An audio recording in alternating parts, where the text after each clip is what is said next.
নমস্কার বন্ধুরা, ইতিমধ্যেই আপনারা দেখছেন সিডিএ নিউজ।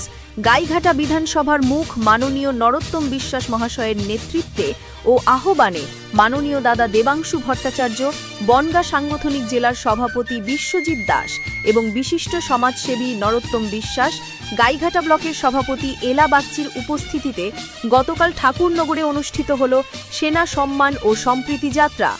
জায়গাটার এত বিপুল জনসমাগম দেখে দেবাংশু ভট্টাচার্য বলেন, 2021-এর মতোই 2026-এও আবার তৃণমূল সরকার ফিরবে। সিডিএ নিউজের রিপোর্ট, আশিস বিশ্বাস।